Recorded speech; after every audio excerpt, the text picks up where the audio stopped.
Joining me via Skype this week is Ayaan Hirsi Ali. I hope that most of you already know Ayaan, but in case you don't, her story is truly an incredible one that takes her from a childhood in Somalia to an elected member of parliament in Holland to a fearless free speech advocate hated by both the extreme right and the regressive left. We'll dive deeper into her life's incredible journey shortly, but before we do that, I wanted to take a moment to talk about why people like Ayaan actually matter. As our show has gained momentum here, I realized that what we're doing is really becoming an influential force for the things that I believe that matter, namely the battle of ideas, free speech, and liberal values. At the end of the day, though, I want this to be about more than talk, because the repercussions of these ideas that we're talking about aren't just abstract notions, they're stark realities for so many people. Ayaan Hirsi Ali is a survivor in every sense of the word. She survived genital mutilation as a child, she survived a forced marriage to a cousin, she survived the cold-blooded murder of a friend in broad daylight in Amsterdam, and subsequent death threats. Many people would have given up after any of these horrific events. Many people would have just accepted that this is what life has given them and remained quiet. Many people right this very second are doing just that. By the way, I find no fault with these people who remain silent under such subjugation. They see no way out, and sadly, even those in the secular world who want to help them fear the repercussions if they speak out. Not Ayaan, though. She has bravely and boldly fought for women's rights, brought the issue of female genital mutilation out in the open, and relentlessly made her life story a cause bigger than herself. It's easy to sit back and privately talk about these things or tweet about them from the comfort of your own home, but she's actually out there putting her life on the line after they already tried to take it from her. I want to be very clear here that when I talk about these issues, I'm talking about ideas and not people. This seems to be a major sticking point in this conversation, and I really hope that we can eventually get past that, not just for the health of the debate, but for all the young people currently being indoctrinated with this ideology. Imagine if a political party had a platform that included female genital mutilation, forced marriage, and death for apostates. Absolutely insane and ridiculous, right? Well, guess what? Religious ideas, cultural ideas, any ideas deserve the exact same scrutiny, no matter how uncomfortable it makes us. I, for one, would rather live in a society that deals with uncomfortable truths out in the open than one that leaves huge portions of people alone in the dark. I'm here with Ayaan Hirsi Ali, human rights activist and author of the new book, Heretic: Why Islam Needs a Reformation Now. Ayaan, welcome to the show. Thank you. Thank you, Dave. Thank you for having me on. So I'm going to show all my cards right up front here. I'm such a huge admirer of yours, and I think you've done such good work, and your story's amazing, and your bravery is amazing. So I'm going to hold nothing back and just set us off on that good, welcoming note. Is that okay with you? Thank you. Thank you for having me on again, and thank you for everything you said. So there's a ton that I want to talk to you about, and so many of the things that your life is an example of are the things that we've been talking about on the show here for months now. And I know many of my guests have been people that you're friends with and coworkers with and have done speeches with. But your story is the most unique and most interesting, and I want to talk about the book, but I thought we could just spend about 10 minutes just sort of on your biography, and I know you've discussed it a lot, and that's what one of the books is about. But if you could, it's so illuminating to sort of how you got here. So if you could just tell me a little bit first about growing up in Somalia, and well, let's just start with that. Well, I was born into a Somali Muslim household, and if I look at my journey I was born in 1969, November. My family went to Saudi Arabia. We lived in Ethiopia. We lived in Kenya. And then I went to the Netherlands. And now I live in the United States of America. I think if you look at my geographical journey, there's really nothing unique about it today. People from all over the world move to different places, learn different languages, and adapt to different situations. I think that what Westerners find interesting, intriguing, and maybe in some ways disconcerting is the intellectual journey. I was raised as a Muslim. I was raised in a clan or tribal society, and the moral framework that prevails there is that of honor and shame. And it's a different kind of honor and shame from what we believe here in the West, which is, as a little girl, at the age of 5, my genitals were cut. And when I was old enough to ask, why did that happen? My grandmother was very, she readily explained it as, well, we purified you. And if you are not purified, you will never find a husband. So that kind of practice is, and it isn't something that happened only to me, it happened to, and it happens according to United Nations numbers, to 98% of Somalis, Egyptians, Sudanese. So that's one thing that people find fascinating. How could you have endured something like that and come out of a cultural context like that? And then fast forward, when I'm 22 years old, my father returns from a long journey.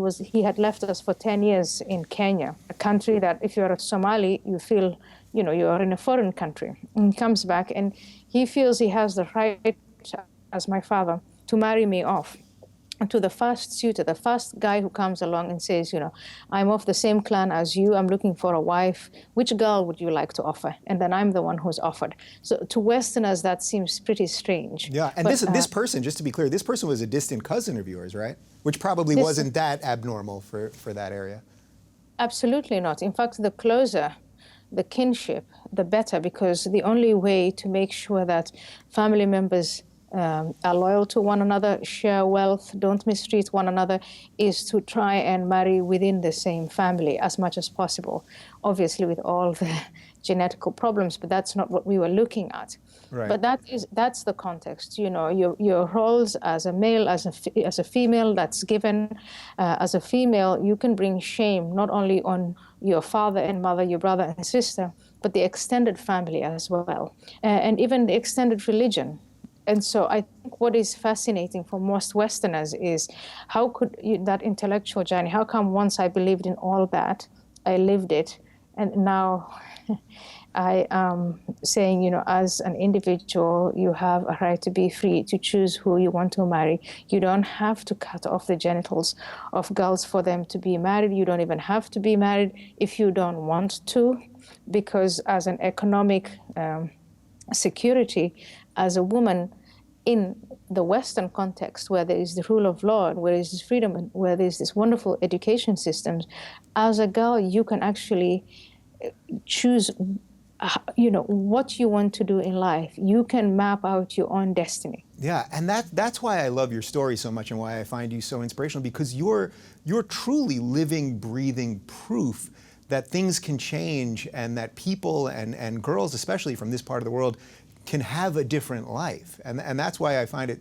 so wonderful. But let's just back up for just a second. On the female genital mutilation, when this happened to you, did you immediately, and you spoke to your grandmother and all this, but did you immediately question everything? To be that age and go through something like that, how long did it take before you really were questioning everything about your life?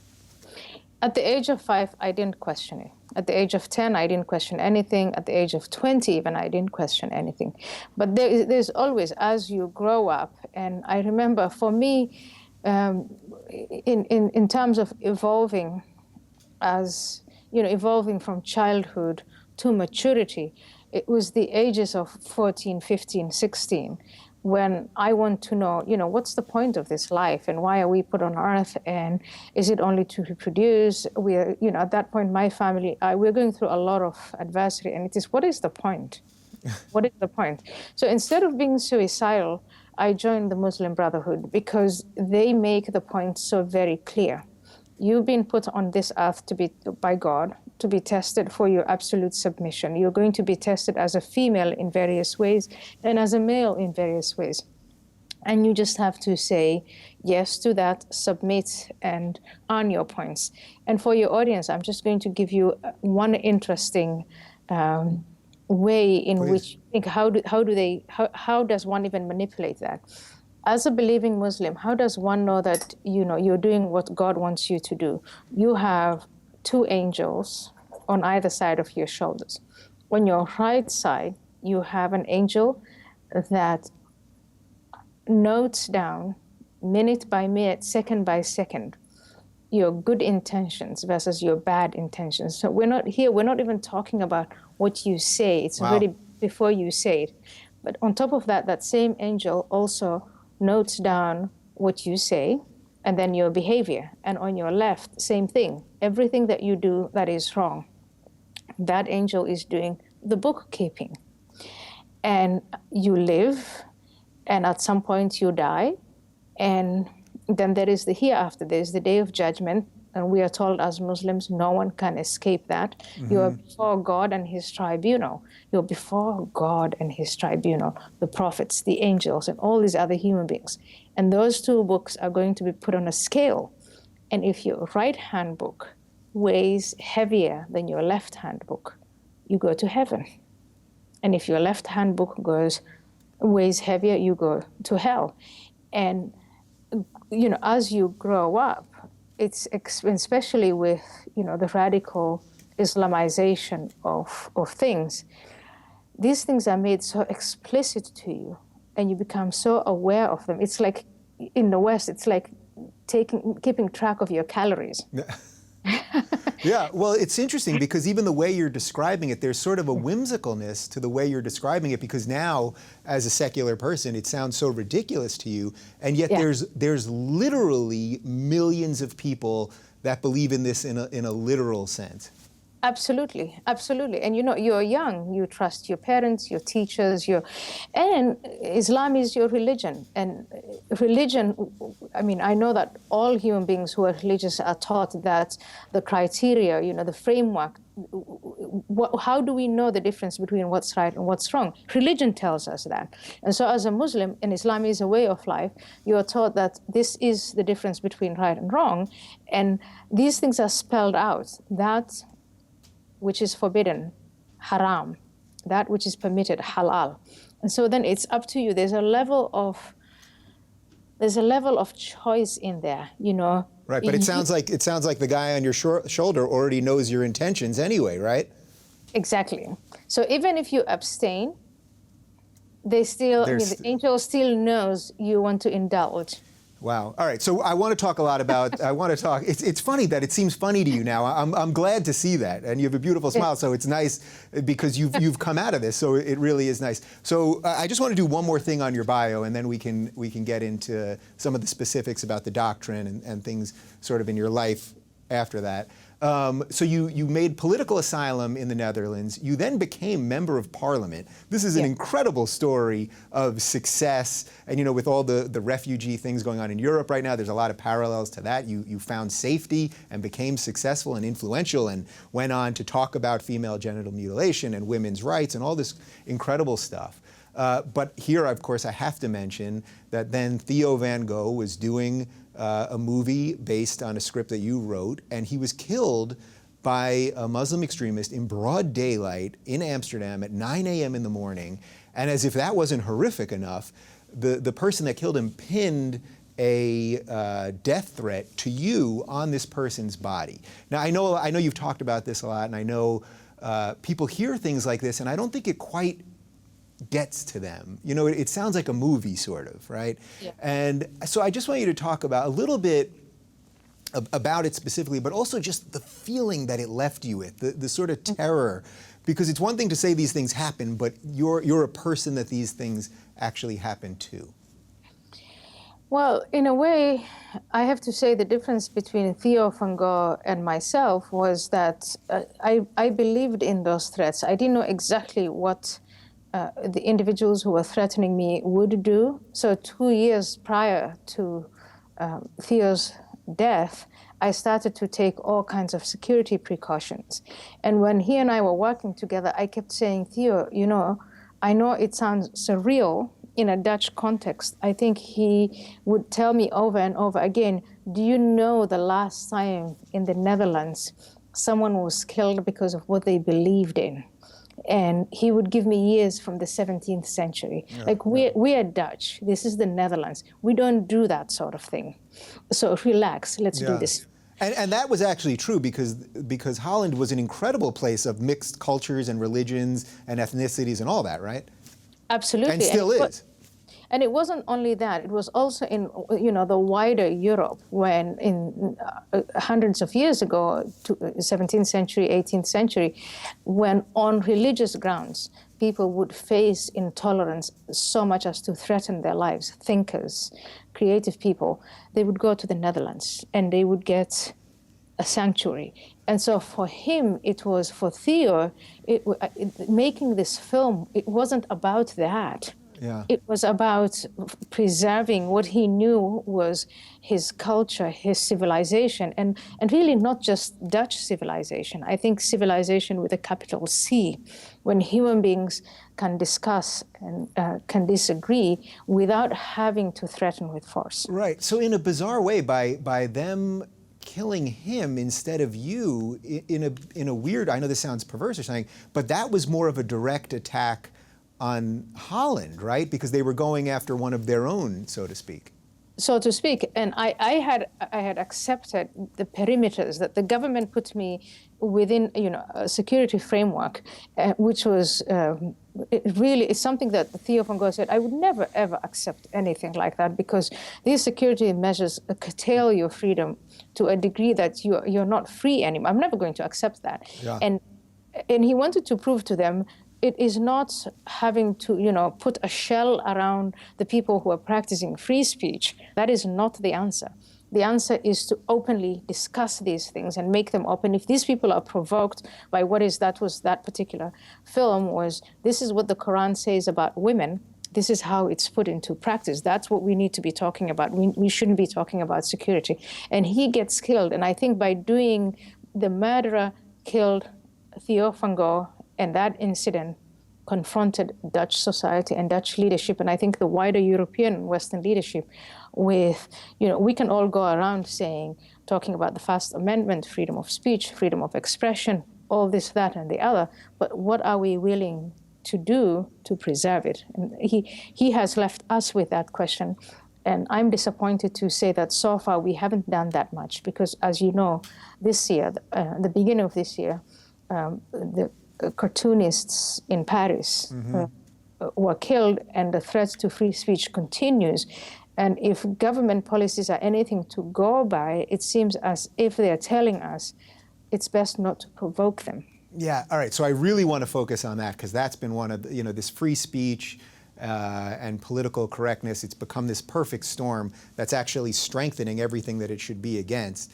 But just to put a final cap on your bio and all that, what was it like for you? I mean, really, at the personal level, when he was killed, did you want to just disappear? Did you want to leave the country? Did you want to give up? Because now you've lived for these last, how many years ago was this? This is 2004. Right, so you've lived for these last 11 years honoring everything he stood for, but I'm sure there must have been a time when you thought, let me just get out of this, right?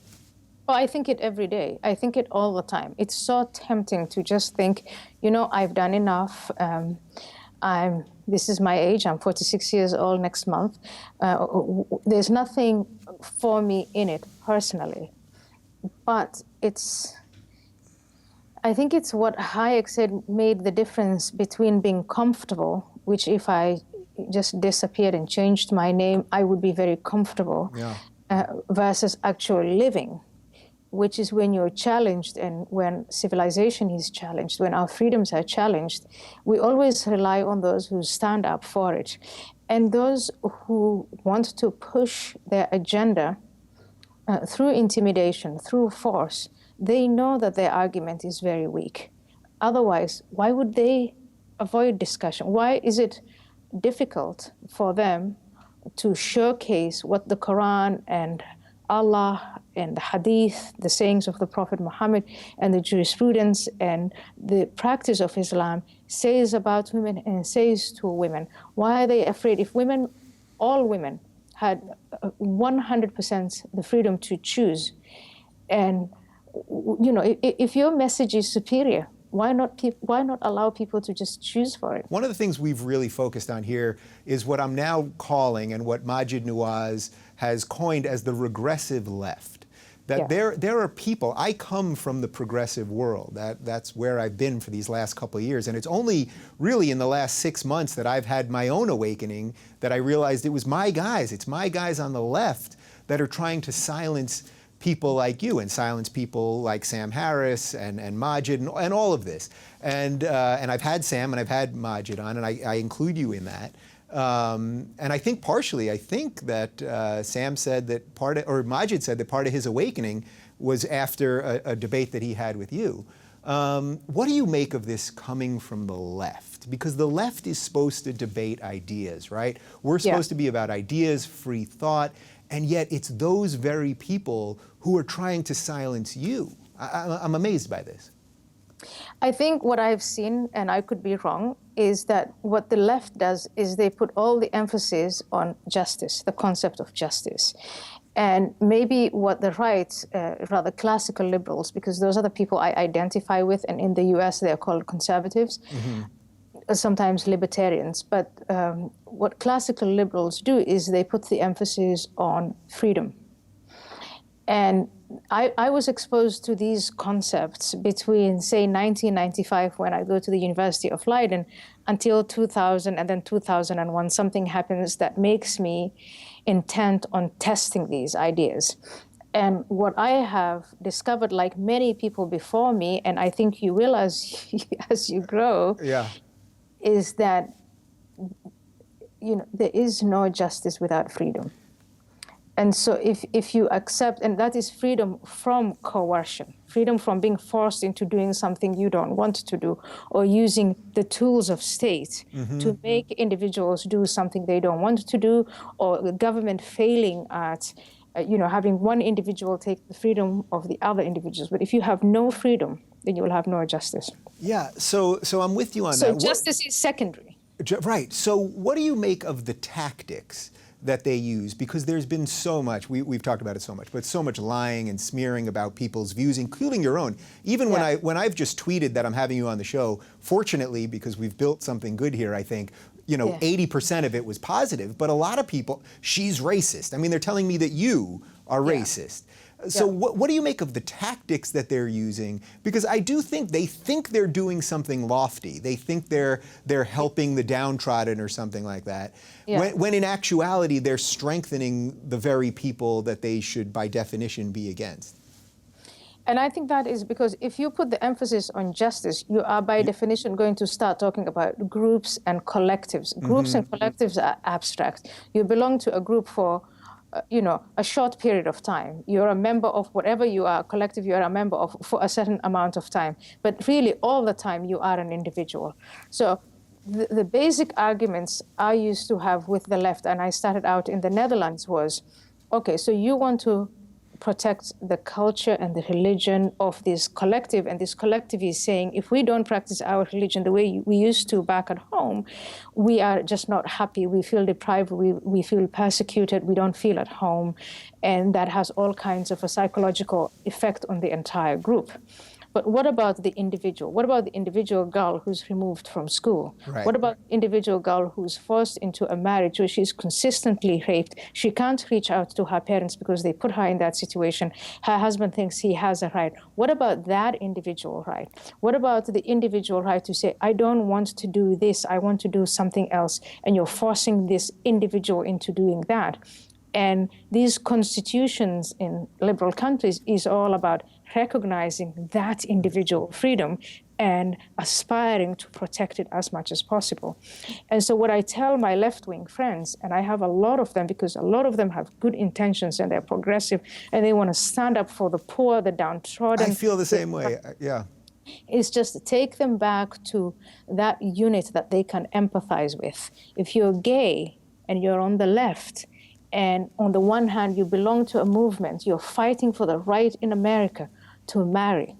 But on the other hand, you're also fighting for the right of some minority collective to do whatever they want to the individual members. Shouldn't you be thinking about the plight of the individual members, those who can't voice their wishes, and those who, if they do, have to deal with consequences, so die? And I'm not talking about death and threats. I'm talking about your father looking you in the eye and telling you're no longer my daughter, I disown you.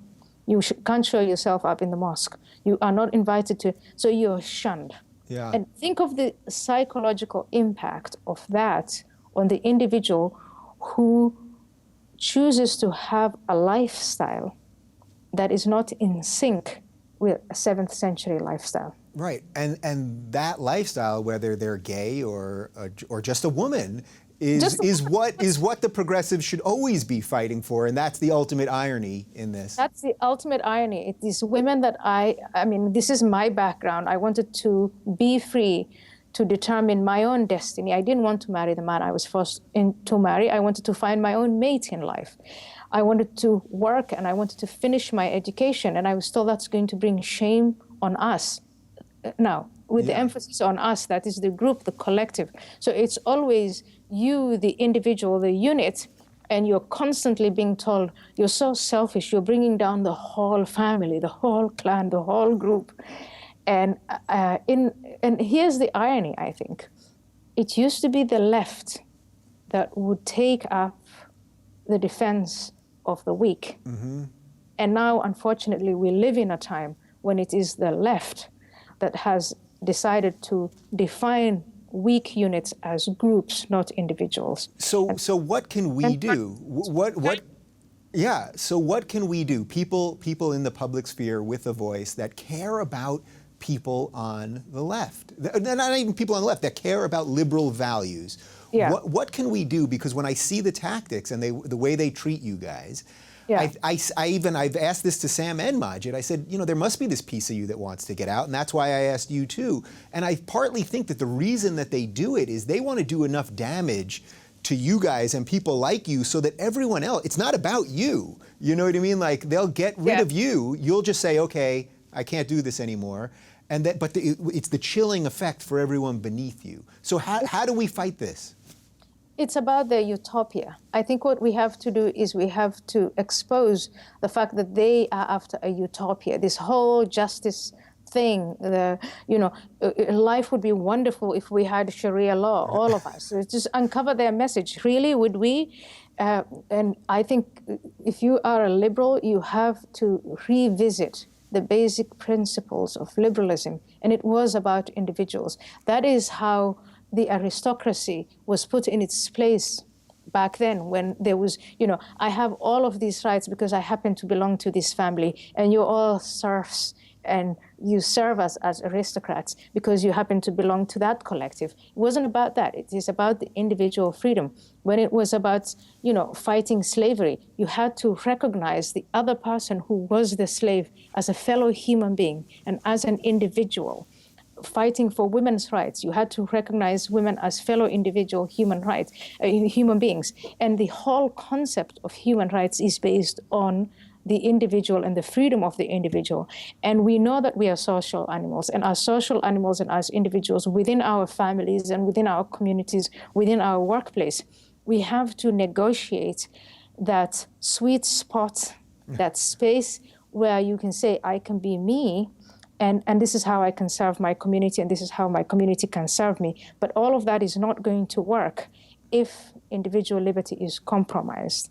And unfortunately, the people who have inherited these systems, America, Europeans, other free countries, they're compromising that because they think it's so, there's this collective or that collective, and this story, that narrative. It is. They think it's a lofty goal somehow, but do you sense that the tide is turning? I feel like the social justice warrior thing and this whole movement, I feel like it's been gaining strength for the last 5 years. But I do think partly because of Charlie Hebdo and sort of the general absurdity of so much of it online, and Brandeis University saying that they're not going to give you an honorary doctorate. I mean, the height of absurdity to not give you an honorary doctorate after they said they would do it, that I do sense that the tide is turning. Am I just being optimistic there, or do you feel that? I think what we are seeing is more and more confrontations that really pronounce this struggle. I think one of them is Israel versus the Arab Muslim world. Here is a liberal country. It's a democracy, for goodness sake. Yeah. And we find outsiders telling them what they can and can't do. Who know, in the United States of America, if we had people throwing rockets at us, Right. knifing us. If you had the leadership of the opposition saying, take a knife, take a car, take whatever weapon you can, go after them, we would find it completely unacceptable and deal with it appropriately. But when Israel does it, we demonize and vilify Israel. So in a weird way... So that's one example. Yeah. And then we have more examples. And you've mentioned Majid and myself and all the other, what I don't know what is the right term to use, Muslim reformers, Muslim modifiers, Muslim heretics. I think that is the right word. Heretic is you're on the inside, you start to ask questions, and then you're vilified and shunned by this group because they don't want to change or because they have an agenda for Sharia and the caliphate and jihad. And you stand up to that, and then they go after you. So we're seeing so many of these confrontations on so many different levels. And I think the mistake is that, if you're a socialist in the United States, if you're Bernie Sanders and you're running for president, and you're Donald Trump and you're running for president, you can say the most ridiculous things in the world. Right. Nobody's going to kill you. And nobody expects you to be killed. And if you're attacked, if any violence against these two right now, these two extremes, the American population is going to meet that with such rejection, and it's going to be reviled. And we have to teach the rest of the world that it is possible to disagree and to disagree radically, but not use violence unless violence is used. So that's an interesting thought, because we always think, or I think, that our system is so broken here. Our political system is so broken, and we can't get things done properly, and our discourse is so silly in cable news.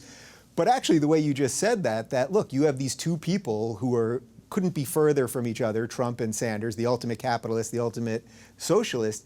Yeah. And yet there is no threat. There's no credible threat to their lives, right? So that does show that we have something pretty good about our Western society. I know it's not cool to say that, but that's the truth, right? That's the truth, and it goes even more than that. We also expect them to shake hands on stage. We expect them to be civil to one another, and they can disagree as much as they like.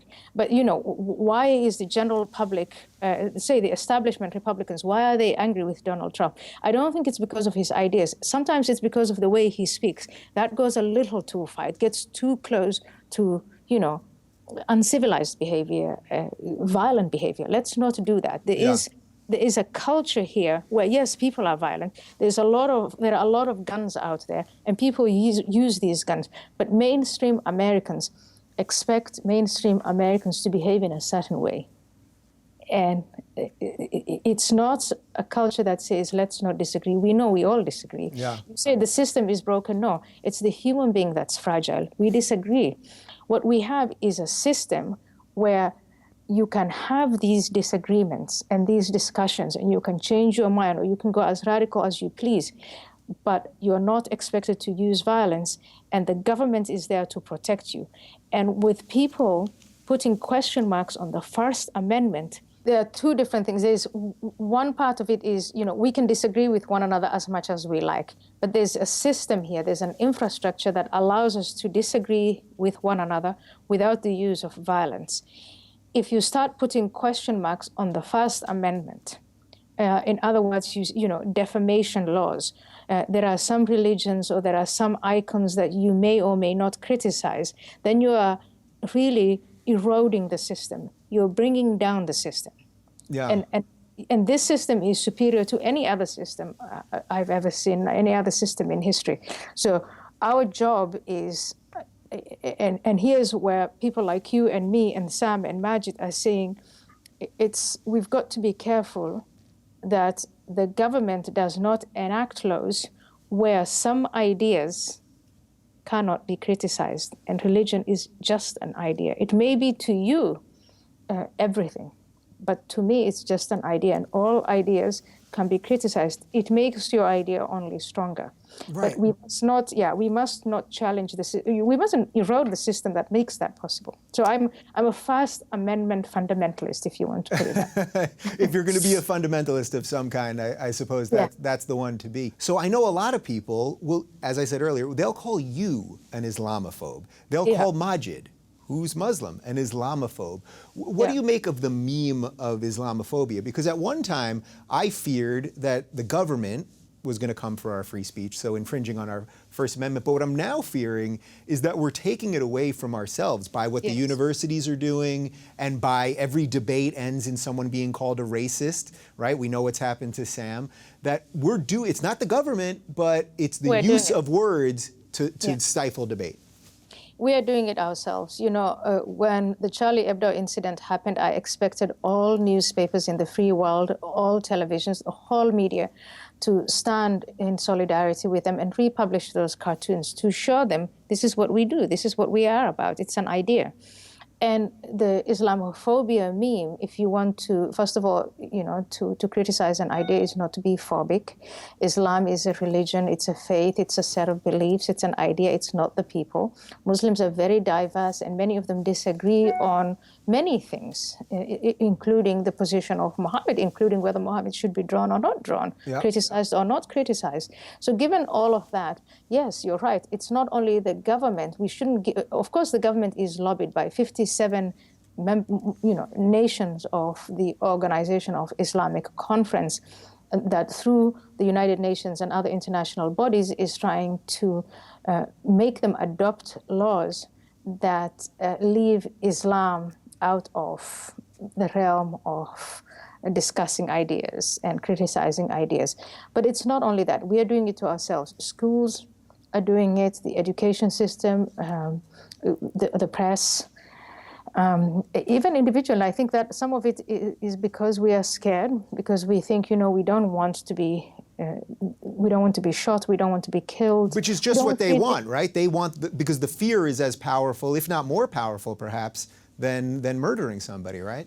Absolutely, absolutely. That's the whole point of terrorism.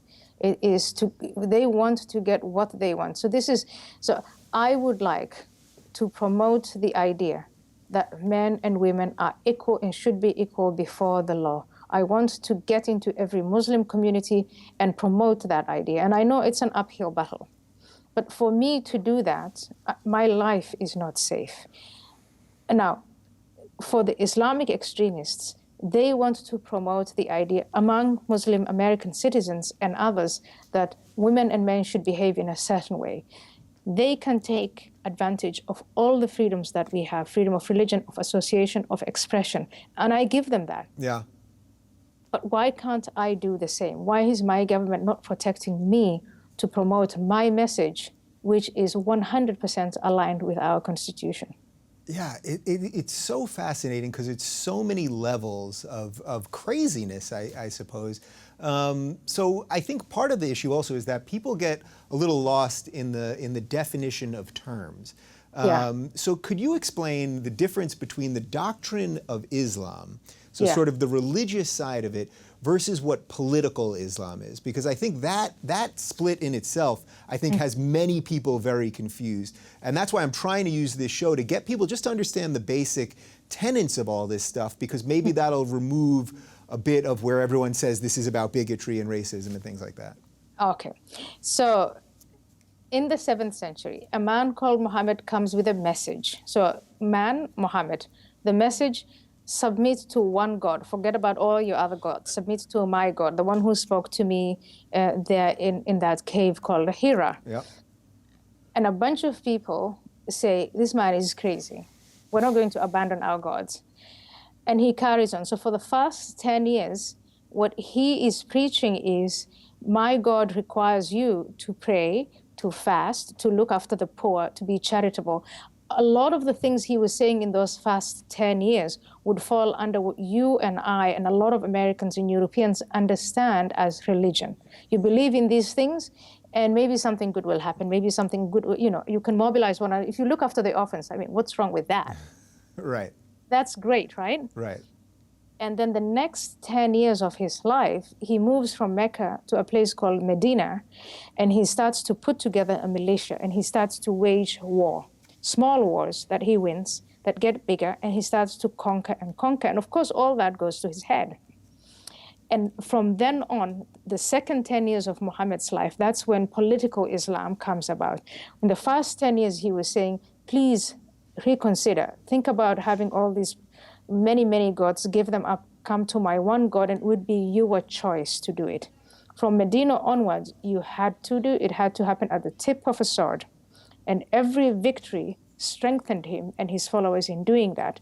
And that happened for centuries afterwards. So a lot of the people today who are using Islam as a political tool to get people to do what they want them to do are following Muhammad in this example. Mm-hmm. That is why Muhammad is relevant. That's why he needs to be discussed, to be drawn. Who was he? Did he really live? Is this really what he said? If he said so, was it really moral? Yeah. We should discuss Muhammad the way we discuss Hannibal. When we discuss Julius Caesar. These were warriors of the past. Yeah. Alexander the Great, they established all these empires, and then now they're historical figures. Yeah. That's how. And can we do that in 21st century America without having armed men around me all the time, without fearing for our lives? Unfortunately, I know what the answer is to that. And by the way, a lot of people on the left, liberals, well-intentioned, wonderful, wealthy liberals, think that the way that they can make Muslims as a minority feel at home in America is by respecting their icon. And I think the best respect that they can pay to their icon is to put him along with all those other icons of the past. Yeah, so isn't that what Bill Maher refers to that as the soft bigotry of low expectations? That somehow we have to treat these people differently.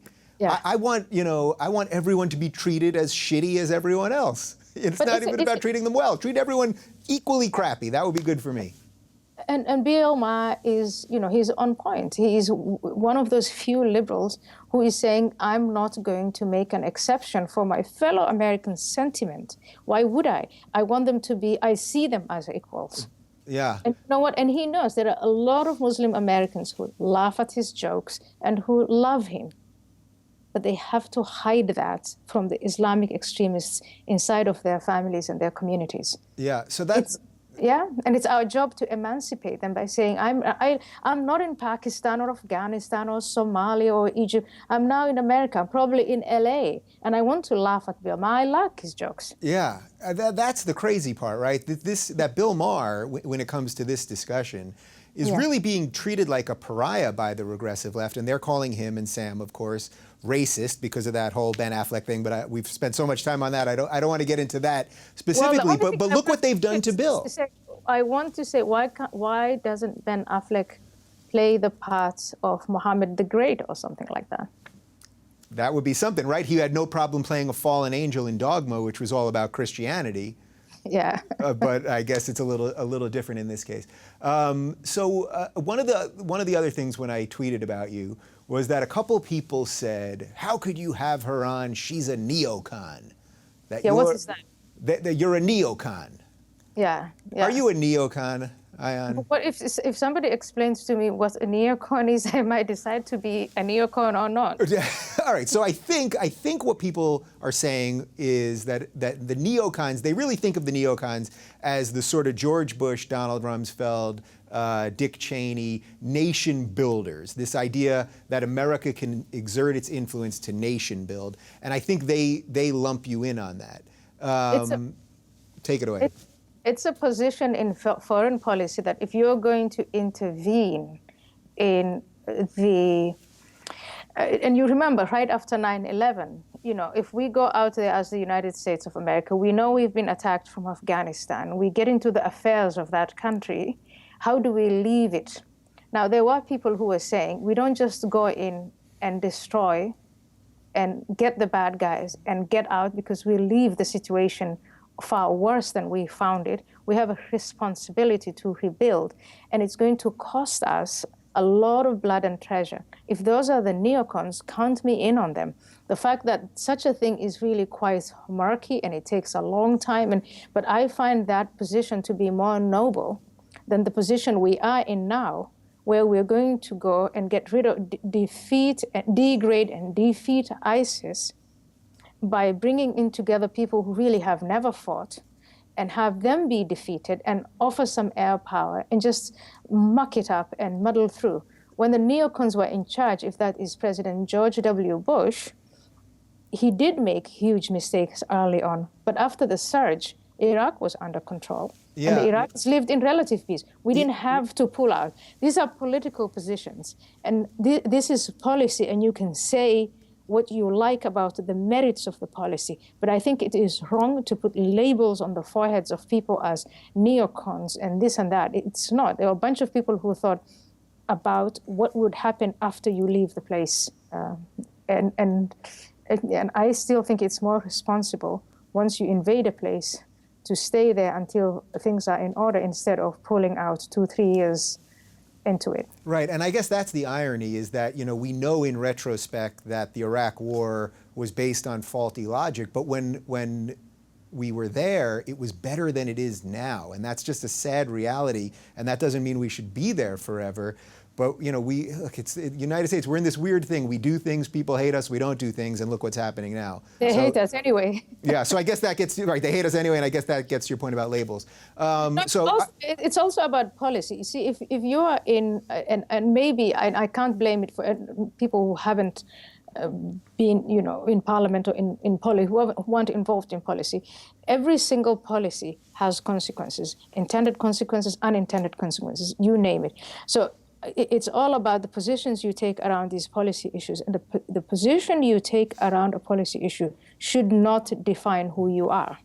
And I think people who then start coming up with these names of neocon, this, and take it from the policy to the person, they are wrong, they're malicious, and they're acting in bad faith. Yeah, and the part of that particularly bothers me is that they think if they can label you with that, or whatever the label is, that then they can extrapolate every other idea that you think. And they think they understand every other decision that you make, which is so rarely the case. Many of us believe in many conflicting things or have liberal values and libertarian values, and so on. And that, plus they also distract the weaknesses of their policy position. So it's all about not having to discuss the merits and demerits. I don't care if my policy positions are discussed to the letter, and I know that they'll have weaknesses and they'll have strengths. But in order to discuss the policy position, the policy proposal of the other person, I would never call him this or that. It has to be about the policy. Yeah, well, you're what I would refer to as a true liberal and willing to debate the ideas. So I know we only have about 10 minutes left, and I wanted to discuss one thing with you, because I saw you, it was probably about 6 months ago now, on The Daily Show when Jon Stewart was still there. And I interned at The Daily Show in 1999. Jon is, you know, we've met a couple of times and he's given me some great advice about comedy and life. And I love Jon, just like everyone else loves Jon. That said, I thought his interview with you was really terrible. I thought every time you brought up something about Islam, again, coming from the history that you come from, coming from your life, your firsthand experience, every time you said something, he immediately brought it back to Christianity. He immediately said, well, Christianity did this stuff, and you're focusing on Islam. And it really was that regressive thing that we started this conversation about. So A, do you agree that it was a sort of messy interview? And B, were you shocked? Because I would think, everything being equal, that you would sit down with this guy and he would absolutely love you. You stand for every liberal value and women's rights and equality and all that. And I thought it was really terrible. It wasn't funny. It definitely wasn't funny. Yeah, for sure. It wasn't funny. It wasn't funny. And the reason why it wasn't funny was probably because it was about Islam. And Islam is not funny at the moment. And I don't know because I can't speculate on what Jon Stewart's motives were, but you know, imagine if the next morning he gets threats, he gets whatever, you know, people telling him that he hasn't treated them fairly. You can't laugh at Islam. There's nothing funny. I mean, I can make a lot of comedy about the absurdities of Islam and all the absurd things that are done in the name of Islam. But nowadays that comes with, you know, laced with threats, laced with resentment. So it wasn't a funny show. I mean, in hindsight, I ask myself why he even agreed to it. But it's for him. He's an adult, and he'll probably have his own explanations and his own lessons. Yeah, and listen, I know that saying anything negative or whatever about Jon is not going to win me any brownie points, but I thought that because not only was the tone of it unnecessarily combative as opposed to just listening to you, but then at the end, he said something to the effect, as he was saying goodbye to you, like basically like, you just want to sell some books. And I really thought it was just incredibly dismissive. Well, and of course you kept your calm and you're cool and all that. Well, that's funny because people go to John who write books, Jon Stewart, to sell books. Right. I wanted to sell a bunch of books, but that is, I mean, I think what he did to a certain degree was put himself in the shoes of my opponents. And in doing so, I think the people he entertains thought this is not entertaining, this is not funny. Yeah. Yeah, interesting. All right. I think that's the worst review you can give to a comedian. Yeah, exactly. All right, so I have one more for you. That's I want to try to tie this all together. So, you alluded to security threats that you still have. Your life story, as we've said, is just incredible and an inspiration, I think. Give me something to end this that we can all feel good about the direction that this is going. We've talked a little bit about how the voices are finally raising up in the liberal community against the regressives, and I think a lot of my audience takes solace in that. But give me something that you, from everything that you've lived through, that you can really help us all take with us and feel good and feel like we can win for the right reasons and the right principles. Well, I mean, the best news I have at the moment is just the sheer number of individuals who are born into Muslim households who are rejecting the absolutist submission narrative, who are saying, I think I don't like it. If it comes to choosing between my conscience and what Muhammad tells me to do, I go with my conscience. And people are paying with their lives. I've talked about, as much as I can, Raif Badawi in Saudi Arabia. Can you imagine living in Saudi Arabia and somehow finding intellectually the capacity to say no to all this and stand up for a message of freedom and rationality and reason and science, and then having to deal with the consequences. This man is sentenced to 1,000 lashes. 50 of them have been carried out. He's fighting for his life inside prison. Now, he is an icon. Yeah.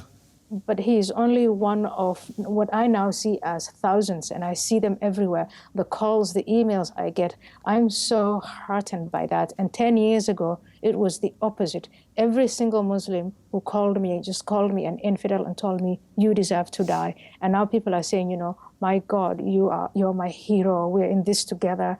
And some of them still identify as Muslim. They're not necessarily out, but they're thinking. And you and me and all the other liberals, the one thing we can advance is the idea of critical thinking. Let's just give people, whether they are Muslim or not, the ability, just enhance their ability to think critically about these things. Yeah, I love that. That's pretty much what I've tried to now make my life about, and it's clearly what you've done. So really, this has been truly a thrill to spend a little time with you. And I know you're not going to be in LA probably for a couple months, but I hope we can do it in person next time.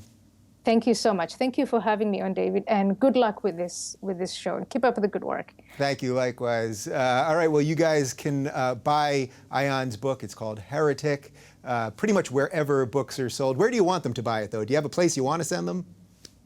I don't know. It's Amazon. It's everywhere. Buy wherever you can find it. Whatever's convenient for you, I guess. A nice message at the end. All right, great. Well, thank you so much, Ayaan. I really appreciate it. Thank you very much. Thank you for having me.